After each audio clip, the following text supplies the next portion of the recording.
Joining me now, Maine Republican Senator Olympia Snowe. She is a member of the Senate Intelligence Committee, a well-known moderate Republican who's retiring after 18 years in the Senate. And I have to say, Senator, to me, it was another sign, a real sign that our political system is broken when you announced that you were retiring from the Senate because you just couldn't get anything done there anymore. And it will be the Senate's loss, but we wish you well. Let me just talk to you, and I do want to talk to you about your reasons and all of that, but first, you're a member of the Intelligence Committee.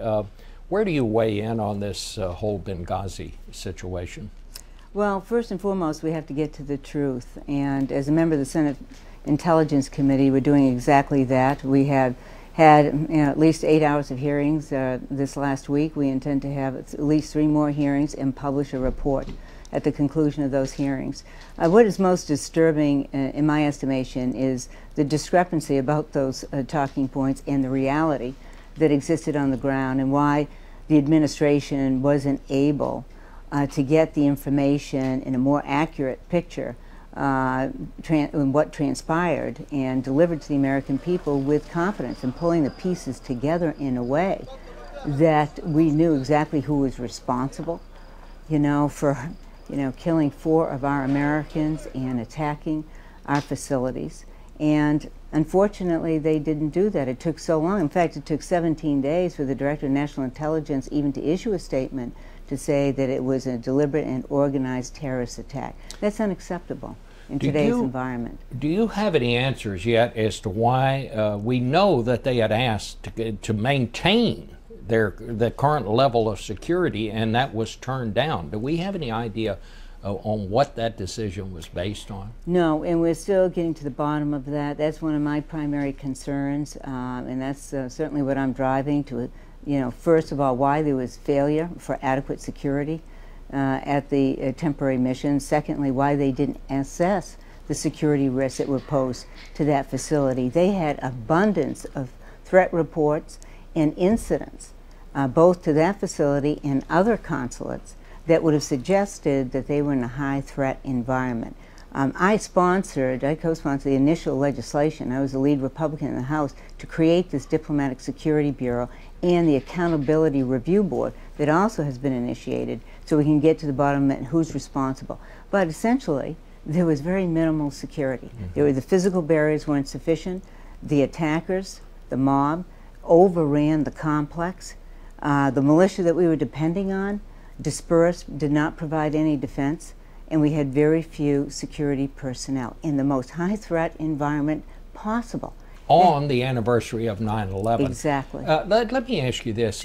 Have you established why the ambassador went there on 9/11? I mean, obviously the ambassador in any country knows what the intelligence situation is. He should be the most informed person in the country because the station chief of the CIA reports to him, basically, as does everyone else in the country. Do we know why he went there? Well, my understanding is that he had pre-established meetings, obviously aware of of the environment that existed there, but liked to commingle and with the people in Libya and in Benghazi, and had prepared for this trip and didn't disrupt it in making those decisions about pre-planned activities.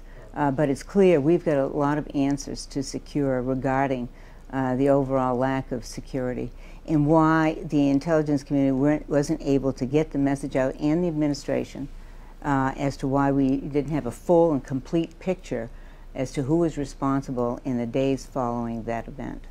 Senator, I want to ask you about your retirement, because I really did think it was kind of a marker in time when a member of the Senate would say, this is no longer the place that one can accomplish anything. This must have been a hard decision for you.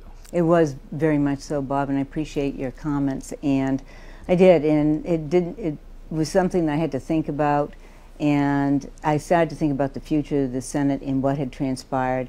It wasn't what I had been accustomed to in building bipartisan bridges, and I felt I could be a more effective voice on the outside in building bridges and providing a support system and a network to support members of Congress who are willing to work across the political aisle. I'm building a website through social media as well so people reward those individuals who are willing to compromise. Well, That's what has gone ingredient. wrong? I mean, when I came to Washington, people compromised. Now it's a dirty word. When did that happen? Well, you know, it's a good question. It happened, you know, unfortunately, very rapidly. And somehow people think that compromising is capitulating in your principles. You couldn't be far from it. People understand you got to solve problems, so you got to talk to people with whom you disagree. And so I thought, how best could I contribute my 34 years of experience in voice on the outside so that we don't return to this kind of dysfunction ever again, especially at this moment in time for our history. But the essence of public service is solving problems, and we've lost that central purpose. And we have to return to it. And hopefully we have some starters here with the fiscal cliff decisions, and that we can have confidence building measures in the final analysis, because there's a sense of urgency. So hopefully the conciliation of words will turn into urgency of action. Are you optimistic at all about them finding some way to get past this fiscal cliff? I think they will.